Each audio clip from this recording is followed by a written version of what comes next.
amefanya tuone kwamba ofisi ya TAMISEMI, yani wizara ya TAMISEMI ambao ndio kimsingi inahusika na maisha ya Watanzania, kwa sababu kizungumza TAMISEMI ndio tawala za mikoa ambako ndio kuna Watanzania wanaishi huko.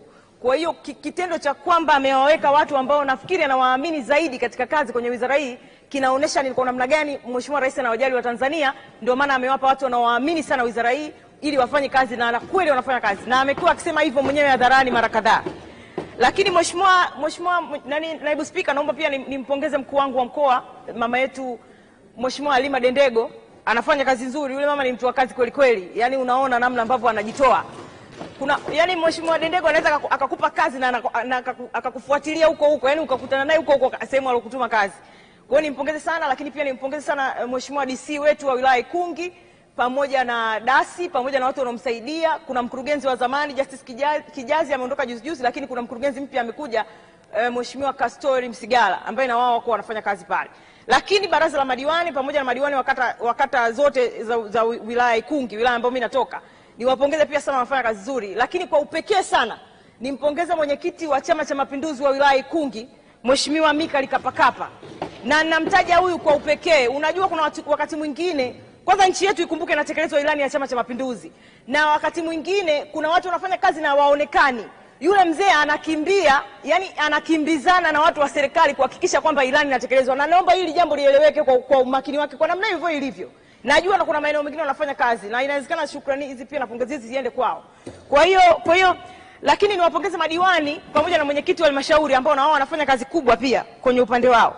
Lakini pia Mheshimiwa Naibu Spika, sisi wilaya Ikungi sana Singida Mashariki tunashukuru sana serikali, na Mheshimiwa Waziri, naomba utufikishie salamu kwa Mheshimiwa Rais, kwa sababu tangu mwaka 2020 22 pamoja mpaka 2024 25 mwaka huu wamepeleka takribani shilingi bilioni 12 na milioni 741 ambazo ni fedha zilizokwenda kutekeleza miradi ya maendeleo ambayo inamgusa mwananchi moja kwa moja. Na fedha hizi zimepelekwa katika ujenzi wa hospitali ya wilaya Ikungi, lakini ujenzi wa shule 3 mpya za sekondari, lakini shule za msingi mpya 2, ujenzi wa vyumba vya madarasa kwa wanafunzi wetu pale, lakini maabara, vyoo, nyumba za watumishi, majengo ya utawala, mabweni na mabwalo ya wanafunzi. Kwa hiyo tunaomba tufikishe salamu zetu watu wa Ikungi, tunashukuru sana. Na kwenye hili sisi tutakuja kumlipa mbele huko, mtakuja kuona baadaye. Wanyaturu wanasema intuniruhende kavijaruhendwa na agonjo. Yaani maana yake jambo hili lifanyike vizuri, jambo linalofanyika vizuri linafanywa na wenye shughuli yao. Kwa hiyo sisi watu wa Ikungi tuna shughuli yetu mbele kidogo hapo, tutakuja kuona, kwa sababu kuna sehemu tulikuwa tumekwama nyuma huko, lakini sasa hivi kuna mambo yanaenda na yanaonekana. Na maneno sio mengi, tutaona baadaye huko mbele kidogo. Lakini Mheshimiwa Naibu Spika, pamoja na hayo kuna changamoto kadhaa ambazo bado zipo. Mheshimiwa Naibu Spika, kuna jambo moja ambalo hapa nimesema tumejenga vyoo, lakini bado kwenye taarifa zetu huku za kwenye mawasilisho ya bungeni, mapendekezo ya kamati, michango ya wabunge, bado tunazungumza vyoo. Mheshimiwa Naibu Spika, bado tunazungumza vyoo. Yaani hakuna kitu kinakera kama mpaka leo bado tunazungumza ukosefu wa vyoo shuleni. Yaani sehemu ya mtu kujistiri. Hapa yenyewe kwenye jengo la bunge kuna vyoo vingi kweli kweli.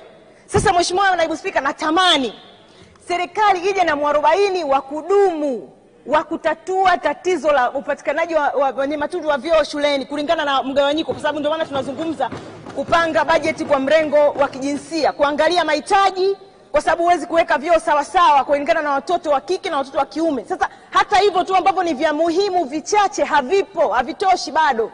Kwa hiyo Mheshimiwa Naibu Spika, shule ya msingi Maambe pale Unyati, kata Unyati, kuna tatizo la vyoo. Lakini shule ya msingi Manjaru iko kata Isuna, kuna tatizo la vyoo. Hizo ni kuzitaja chache kwa sababu ya muda. Ninatamani, na kamati pia imeshauri na mimi naungana nao, hebu tuje na mkakati wa madhubuti ambao ni crash, ambao ni wa immediately, tutafute namna ya kutibu tatizo hili. Lakini Mheshimiwa Naibu Spika, kuna jambo lingine. Sisi tuna CSR pale Ikungi, sisi tuna CSR kwenye mgodi wa Shanta pale.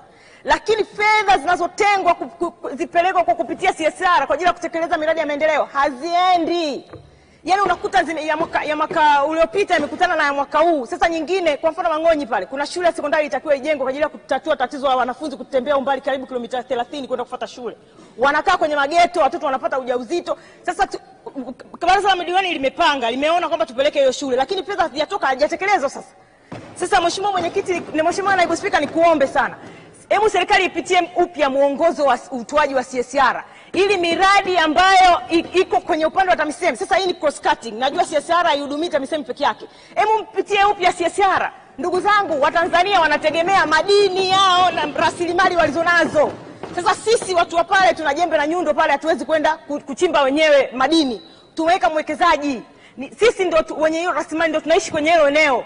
Hatuwezi kwenda wote kuchimba, tumeweka mwekezaji, ndio maisha na utaratibu wa kiuchumi unavyoenda. Lakini sisi basi tufaidike, ndio vitu kama hivi. Zahanati, vituo vya afya, shule za msingi, shule za sekondari, barabara, ndio vitu tunavyotegemea tufaidike na kuwepo na madini kwenye ardhi yetu, ikiwemo sisi watu wa Ikungi. Kwa hiyo niwaombe sana mpitie upya muongozo wa CSR ili tuone namna gani ambapo pesa ikitengwa, mpunguza milolongo, wapewe pesa. Lakini jambo lingine, Mheshimiwa Naibu Spika, Wizara ya TAMISEMI inahusiana na swala la adhabu kali za watoto mashuleni. Ndugu zangu, watoto wetu wanapigwa na mateke. Tunawapenda walimu, tunawapongeza, wanafanya kazi kubwa, lakini adhabu zinazotolewa kwa watoto kwenye mitandao tumeona mara nyingi tu watoto wanaripotiwa wamepigwa na nyaya, wamepigwa mateke. Mtu anapigana na mwanafunzi kama anapigana na mtu mzima mwenzake.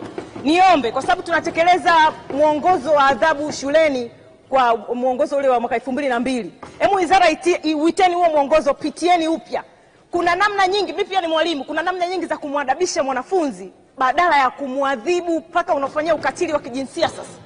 Kwa hiyo tuwape watoto adhabu ambazo zitawa discipline, sio kuwadhuru, kwa sababu kuna wengine mpaka wanaacha shule kabisa. Drop out nyingi zinasababishwa na walimu wengine ambao ni wakali.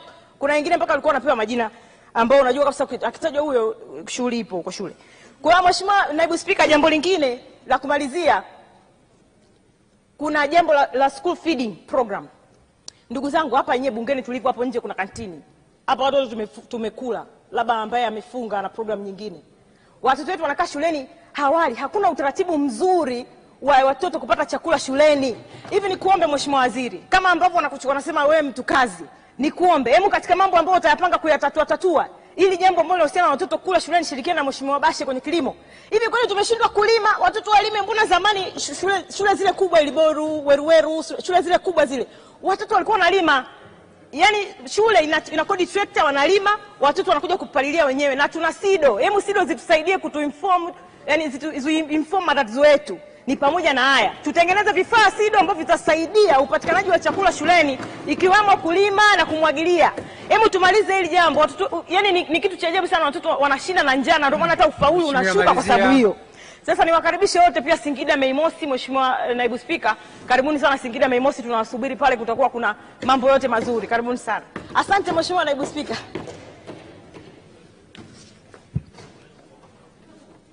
Mheshimiwa, niwashukuru sana kwa michango.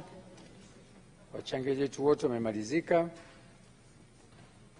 lakini vivile nimshukuru Mheshimiwa Waziri na timu yake pamoja na wataalamu wenu, katibu mkuu, wakuu wa idara mbalimbali kwa kazi nzuri mnazofanya. Bajeti hii ni bajeti kubwa sana na Mheshimiwa Rais ameiona, sababu ndio inagusa maisha ya Tanzania. Tuna rais ambaye ni result oriented president, rais ambaye amezaliwa kuleta matokeo kwenye taifa letu. Tunampongeza sana. Sasa na tangazo muhimu sana la mabadiliko ya ratiba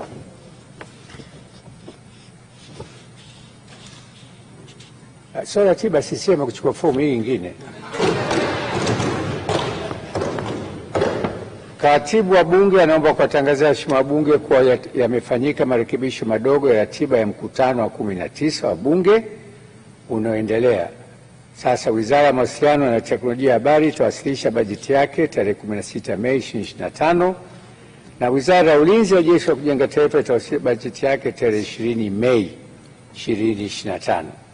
Ratiba yenye mabadiliko itatumwa kwenye vishikwambi vyao vyenu hivi punde.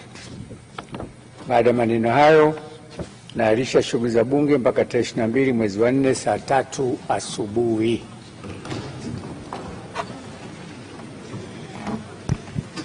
Naam, shughuli za bunge zimeahirishwa mpaka tarehe 22 mwezi wa 4 mwaka huu, na hii ni kupisha mapumziko ya sikukuu ya Pasaka. Na utakumbuka kwamba wabunge wameendelea